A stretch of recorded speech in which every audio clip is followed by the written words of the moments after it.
താരപുത്രന്മാരും പുത്രികളുമൊക്കെ സിനിമയിൽ വരുന്നത് പതിവാണ്. പക്ഷേ പലരും അങ്ങോട്ട് ക്ലച്ച് പിടിക്കുന്നില്ല എന്നുള്ളതാണ് പറഞ്ഞു കേൾക്കുന്ന ഒരു കാര്യം. എന്തുകൊണ്ടാണ് സാർ ഈ താരപദവിയുള്ള ആ നടന്മാരുടെ മക്കൾ വന്നിട്ട് വലിയ നടന്മാരാവുകയോ ഇല്ലെങ്കിൽ ഇതിഹാസം സൃഷ്ടിക്കാനോ ഒന്നും കഴിയാതെ പോകുന്നത്? അല്ല, അതെന്താ കാര്യം എന്ന് വെച്ചാൽ ഈ പലരും കടന്നു വരുന്നത് അച്ഛൻ നടനായിരുന്നു, ഇനിയിപ്പം ഞാൻ നടനായില്ലെങ്കിൽ ഒരു ദോഷമില്ലേ എന്ന് കരുതിയിട്ട് കൂടിയാണ്. പിന്നെ വളരെ സേഫ് സോണിൽ നിന്നാണ് വരുന്നത്. ഈ അച്ഛൻ്റെ സ്വാധീനവും അച്ഛൻ്റെ ഒരു ഓറയും അവർ ആഗ്രഹിച്ചില്ലെങ്കിൽ പോലും അവരെ സഹായിക്കും. ഇപ്പം അച്ഛൻ നേരിട്ട് പറയണമെന്നില്ല, സഹായിക്കും. എൻ്റെ മനസ്സിൽ പെട്ടെന്ന് വരുന്നത് ഈ നടന വൈഭവത്തിൽ വിസ്മയം തീർത്ത ഒരാളാണ് ശിവാജി ഗണേശൻ. ശിവാജി ഗണേശൻ്റെ കഥാപാത്രങ്ങളുണ്ട്. ആ കഥാപാത്രങ്ങളൊക്കെ ഇന്നും ശിവാജി ഗണേശൻ്റെ കഥാപാത്രങ്ങളായിട്ടും ശിവാജിയുടെ അഭിനയത്തിൻ്റെ മികവിന് ഉദാഹരണമാണ്. അങ്ങനെയാണ് അദ്ദേഹത്തിൻ്റെ മകൻ പ്രഭു വരുന്നത്. അതെന്താണ്, അച്ഛൻ എന്തൊക്കെ ചെയ്തോ അത് ഒരിക്കൽ കൂടി സാധൂകരിച്ചുകൊണ്ട് കാര്യമായി അഭിനയ രംഗത്ത് ഒന്നും ചെയ്യാൻ കഴിയാതെ ഇപ്പോഴും ഉണ്ടെന്ന് തോന്നുന്നു, കാണാറില്ല, ഉണ്ടാകിയിരിക്കും. പക്ഷെ ഒരു ചെറിയ നടനായിട്ട് മാറി അങ്ങോട്ട് പോയി. അതുപോലെ ഈ എൻ്റെയൊക്കെ ചെറുപ്പത്തിലെ ആംഗ്രി യങ് മാൻ എന്ന് പറഞ്ഞ ഒരാളെ ഇന്ത്യൻ സിനിമയിലുണ്ടായിരുന്നുള്ളൂ. അത് അമിതാഭ് ബച്ചനായിരുന്നു. അഭിനയത്തിൻ്റെ മികവിലും ഡയലോഗ് ഡെലിവറിയിലും ശബ്ദ ക്രമീകരണം നടത്താനുള്ള അസാമാന്യമായ കഴിവിലുമൊക്കെ അമിതാഭ് ബച്ചൻ ഇന്ത്യ കണ്ടേക്കുന്ന ഏറ്റവും വലിയ നടന്മാരിൽ ഒരാളായിട്ട് തന്നെ ഇപ്പോഴും നിലനിൽക്കുകയാണ്. ആ അമിതാഭ് ബച്ചൻ്റെ പാത പിന്തുടർന്നുകൊണ്ടാണ് അദ്ദേഹത്തിൻ്റെ മകൻ അഭിഷേക് ബച്ചൻ വന്നത്. പക്ഷേ ഇപ്പോഴും സിനിമയിലുണ്ടോ എന്ന് ചോദിച്ചാൽ എനിക്കറിയില്ല, ഉണ്ടാകിയിരിക്കാം. പക്ഷേ ഒരു ഐഡൻറ്റിറ്റിയും ഉണ്ടാക്കാൻ കഴിഞ്ഞില്ല. മമ്മൂട്ടിയുടെ മകൻ, മമ്മൂട്ടിയുടെ മകൻ മറ്റേ ദുൽഖർ. മമ്മൂട്ടി അവിടെ കിടക്കണത്, ദുൽഖർ അവിടെ കിടക്കണത് എന്നുള്ള കാര്യം എല്ലാവർക്കും മനസ്സിലായി. കാരണം മമ്മൂട്ടിയുടെ റേഞ്ചും ഇയാളുടെ റേഞ്ചും, മമ്മൂട്ടി അയാളുടെ കാലത്ത് ചെയ്തേക്കുന്ന കാര്യങ്ങളും ആ പ്രായത്തിൻ്റെ ഇതും കൂടി വെച്ച് നോക്കിക്കഴിഞ്ഞാലുള്ള പ്രശ്നം. അപ്പോൾ അതും എങ്ങും എത്താതെ നിൽക്കുകയാണ് ഇപ്പോഴും. ഫീൽഡിലുണ്ട്, പക്ഷേ ഒരു മമ്മൂട്ടിയുടെ മകൻ എന്ന നിലക്ക് നിൽക്കുന്നു എന്നല്ലാതെ സിനിമയിൽ വന്നിട്ട് ഒരു ഐഡൻറ്റിറ്റി എസ്റ്റാബ്ലിഷ് ചെയ്യാൻ ഇവർക്ക് കഴിയുന്നില്ല. ലോങ് സ്റ്റാൻഡിങ് ആയിട്ടുള്ളൊരു നിലപാടെടുത്തിട്ട് നീങ്ങാൻ കഴിയുന്നില്ല. മോഹൻലാലിന് ഒരു കുഴപ്പമില്ലാതെ നമുക്ക് വിശേഷിപ്പിക്കാവുന്ന കാര്യം നടന വിസ്മയം എന്നാണ്. ഒരു ഇതും വേണ്ട. കാരണം അങ്ങേർക്ക് അത് ദൈവം അറിഞ്ഞു കൊടുത്തേക്കുന്ന ഒരു സിദ്ധിയാണ്. അവിടെ പോയി നിൽക്കുമ്പോൾ ചെയ്യുന്ന കാര്യം അതിന് മുൻപ് ആലോചിച്ചതോ അതിന് ശേഷം അങ്ങേർക്ക് റിപ്പീറ്റ് ചെയ്യാൻ കഴിയുന്ന കാര്യമല്ല. ആ സ്ക്രീനിൽ ആക്ഷൻ എന്ന് സ്റ്റാർട്ട് എന്ന് ആക്ഷൻ എന്ന് പറയുമ്പോൾ പിന്നെ കട്ട് വരെയുള്ള ആ നിമിഷം അങ്ങേർക്ക് അസാമാന്യമായ കാര്യങ്ങൾ ചെയ്യാൻ കഴിയും. അതൊന്നും ചെയ്യാനായിട്ട് അദ്ദേഹത്തിൻ്റെ മകന് കഴിഞ്ഞിട്ടില്ല. സുരേഷ് ഗോപിയുടെ മകൻ വന്നു, ഗോകുൽ വന്നു, എവിടെ പോയി എന്ന് ആർക്കും അറിയില്ല. ജയറാമിൻ്റെ മകൻ വന്ന് കാളിദാസ് ഇപ്പോഴും ഫീൽഡിലുണ്ട്. ഇവരൊക്കെ ഇപ്പോഴും ഫീൽഡിലുണ്ട്. അതിൽ നിന്ന് വ്യത്യസ്തമായിട്ട് വന്നിട്ടുള്ളവരുണ്ട്. ഇപ്പോൾ ശ്രീനിവാസൻ്റെ 2 മക്കൾ വന്നിട്ടുണ്ട്. പക്ഷേ ശ്രീനിവാസൻ ചെയ്തതൊന്നും അവർക്ക് ചെയ്യാൻ പറ്റുന്നില്ല. ശ്രീനിവാസൻ്റെ മക്കൾ അവർ കാശുണ്ടാക്കുന്നില്ല എന്നല്ല ഞാൻ ഈ പറയുന്നത് കേട്ടോ. അവർക്ക് ചിലപ്പോൾ സിനിമയും കിട്ടും, കാശും ഉണ്ടാക്കാം. പക്ഷേ ശ്രീനിവാസനെ പോലെയുള്ള ഒരു സ്ക്രിപ്റ്റ് റൈറ്റർ, ഒരു ഡയറക്ടർ, ഒരു ആക്ടർ, ശ്രീനിവാസൻ ആക്ട് ചെയ്ത സമയത്ത് അതുവരെ ഇല്ലാത്ത ഒരു നടനം നമ്മൾ കണ്ട്. അതുവരെ ഇല്ല. അത് ശ്രീനിവാസൻ്റെ ശൈലി എന്ന് പറയാവുന്ന ഒരു ശൈലി ഉണ്ടാക്കിയെടുത്ത് അതിനെ അനുകൂലിക്കുന്നവരും പ്രതികൂലിക്കുന്നവർക്കും ഒരു കാര്യം നിഷേധിക്കാൻ പറ്റില്ല, ശ്രീനിവാസൻ്റെ ശൈലി എന്നുള്ള കാര്യം. ഇപ്പോൾ ശ്രീനിവാസൻ്റെ 2 മക്കളും സിനിമയിൽ തന്നെ വന്നിട്ടുണ്ട്. പക്ഷേ ഇതിൽ നിന്നൊക്കെ ധ്യാനും പിന്നെ വിനീത് ശ്രീനിവാസനും 2 പേര് വന്നിട്ടുണ്ട്.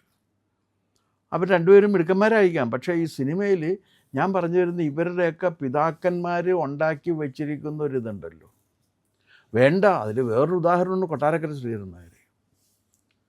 കൊട്ടാരക്കര ശ്രീധരൻ നായർ അത് ഒരുപാട് കാര്യങ്ങളാണുള്ളത്. ഇത് അരനാഴിക നേരം സത്യനോട് അഭിനയിക്കണം എന്ന് പറഞ്ഞപ്പോൾ സത്യനാണ് പറഞ്ഞത്, അത് ഞാൻ അഭിനയിച്ചാൽ ശരിയാകില്ല, ശ്രീധരൻ നായർ അഭിനയിക്കുന്നതാണ് നല്ലത്.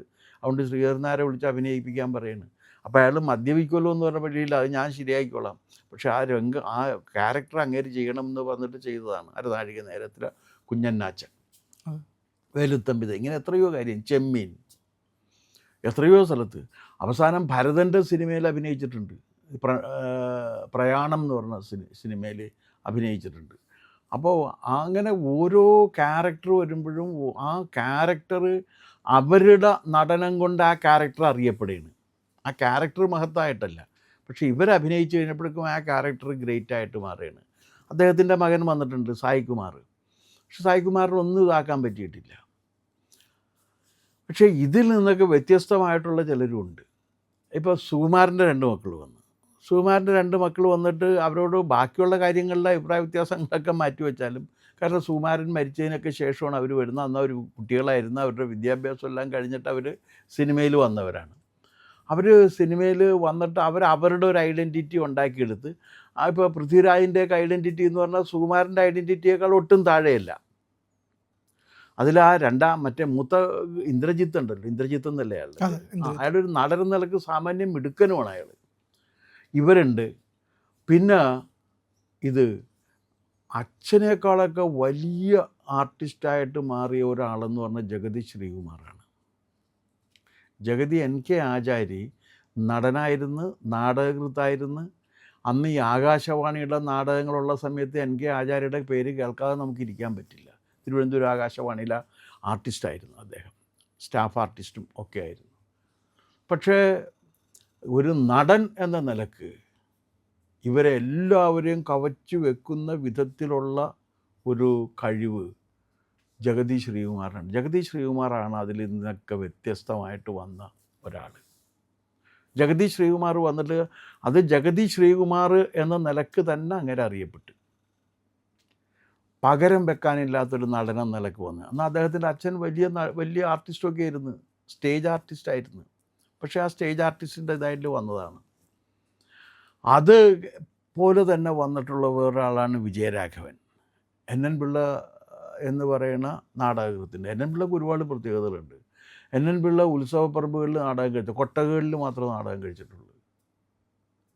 NN പിള്ള നാടകത്തിന് അങ്ങനെയുണ്ട്, കൊട്ടകകളിലാണ് നാടകം കളിച്ചിട്ടുള്ളത്. നാടകത്തെക്കുറിച്ച് അഗാധമായ പരിജ്ഞാനം ഉണ്ടായിരുന്ന ഒരു മഹാപണ്ഡിതനായിരുന്നു NN പിള്ള. ഈ നാടകത്തെക്കുറിച്ച് അദ്ദേഹത്തിൻ്റെ നാടക ദർപ്പണം തട്ടേണ്ടെന്ന് തോന്നുന്ന ആ പുസ്തകത്തിൻ്റെ പേര്, ഒരു പുസ്തകവുമുണ്ട്, ഞാനത് വായിച്ചിട്ടുണ്ട് പണ്ട്. നാടകത്തെക്കുറിച്ച് അദ്ദേഹത്തിനുള്ള പരിജ്ഞാനം നമുക്കതിനകത്ത് കാണാൻ കഴിയും. ഗ്രീക്ക് തിയേറ്റർ തുടങ്ങി ഇങ്ങോട്ട് തിയേറ്ററിൽ വന്നേക്കുന്ന മുഴുവൻ ഡെവലപ്മെൻറ്റിനെ കുറിച്ച് നല്ല പരിജ്ഞാനം ഉണ്ടായിരുന്ന ആളാണ് പിള്ള. അദ്ദേഹത്തിൻ്റെ മകൻ പിന്നെ NN Pillai cinema, NN Pillai ഒരു രംഗമല്ല, ആകെ 1-2 സിനിമയിൽ ഏതൊക്കെയോ കാരണത്താൽ അഭിനയിച്ചു എന്നല്ലാണ്ട് സിനിമയിൽ അഭിനയിക്കാൻ NN പിള്ള ശ്രമിച്ചിട്ടില്ല. പക്ഷേ വിജയരാഘവൻ സാമാന്യം ഭേദപ്പെട്ട ഒരു നടൻ എന്ന നിലക്ക് അച്ഛൻ്റെ സ്വാധീനം വെച്ചിട്ട് അല്ലാതെ തന്നെ സിനിമയിൽ ഒരു നടൻ എന്ന നിലക്ക് ഒരു അംഗീകാരം നേടിയെടുത്ത്. ഇതിവിടെ മാത്രമല്ല കേട്ടോ, അങ്ങോട്ട് പോയി കഴിഞ്ഞാൽ ഈ ഖാൻമാരുടെ, ഷാരൂഖ് ഖാൻ്റെ 2 മക്കളും സിനിമയിൽ എത്തിയിട്ടുണ്ട്, പക്ഷേ എങ്ങും എത്തിയിട്ടില്ല. മറ്റേ വേറൊരു സൈഫ് അലി ഖാൻ്റെ 2 മക്കളും സിനിമയിലെത്തിയിട്ടുണ്ട്, എങ്ങും എത്തിയിട്ടില്ല. അപ്പോൾ ഇങ്ങനെ ഈ അച്ഛൻ ആനപ്പുറത്തിരുന്നു എന്നതിൻ്റെ പേരിൽ ആസനത്തിലെ തഴമ്പ് തപ്പി നോക്കാൻ വന്ന മക്കളൊക്കെ ആനപ്പുറത്തും ഇല്ല, എങ്ങും ഇല്ലാതെ നിൽക്കുന്നു എന്നുള്ളതാണ് വസ്തുത. കാരണം ഇത് അച്ഛൻ്റെ ഗ്ലാമർ കൊണ്ടൊന്നും ചെയ്യാൻ പറ്റുന്നൊരു കാര്യമല്ല. 1-2 സിനിമകൾ അല്ലെങ്കിൽ 5-10 സിനിമകൾ കിട്ടാൻ പ്രഗത്ഭനായ ഒരു അച്ഛൻ്റെ ഗ്ലാമർ നിങ്ങളെ സഹായിച്ചെന്നിരിക്കും. പക്ഷെ അത് കഴിഞ്ഞ് നിങ്ങൾക്ക് എന്തെങ്കിലും ചെയ്യണം എന്നുണ്ടെങ്കിൽ നിങ്ങൾക്ക് കഴിവ് വേണം. ഈ അച്ഛൻ്റെ മക്കളൊക്കെ വരുന്നത് എങ്ങനെയാണെന്ന് വെച്ചാൽ സേഫ് ലാൻഡിങ് ആണ്.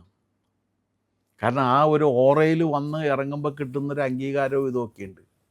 പക്ഷെ ഇവർക്ക് ആർക്കും അത് കിട്ടി വന്നവരുമല്ല. ഇവരൊക്കെ കഷ്ടപ്പെട്ട് ഫൈറ്റ് ചെയ്തൊക്കെ വന്നവരുമാണ്. അപ്പോൾ ഈ സിനിമയിലും ആയാലും രാഷ്ട്രീയത്തിലായാലും മറ്റേത് രംഗത്തായാലും ഈ കുടുംബാധിപത്യത്തിന് ഒരു പരിധി വിട്ടിട്ട് ഒന്നും ചെയ്യാൻ കഴിയില്ല എന്ന സന്ദേശം സിനിമയിൽ നമുക്ക് കാണാൻ കഴിയുന്നുണ്ട്. കുടുംബ രാഷ്ട്രീയത്തിൽ കാണുന്നുണ്ട്, തന്ത്രികളിൽ മാത്രമല്ല സിനിമാ തന്ത്രികൾക്കിടയിലും ഇത് തന്നെയാണ് നമുക്ക് കാണാൻ കഴിയുന്നത് എന്നതാണ് വസ്തുത. പ്രിയമുള്ളവരെ, മറ്റു മാധ്യമങ്ങൾ പറയാത്ത ഏറ്റവും പുതിയ വാർത്തകളും വിശകലനങ്ങളുമായിട്ടാണ് ഇന്ത്യ ലൈവ് നിങ്ങളുടെ മുന്നിലേക്ക് വരുന്നത്. നമ്മുടെ ചാനൽ കാണണം, ഒരുപാട് പേരെ കാണിക്കണം, അവരോടൊക്കെ ചാനലിൻ്റെ വരിക്കാരാവാൻ പറയണം, സബ്സ്ക്രൈബ് ചെയ്യണം. ചെയ്യാത്ത ആളുകൾ ഉറപ്പായിട്ടും ചെയ്യണേ.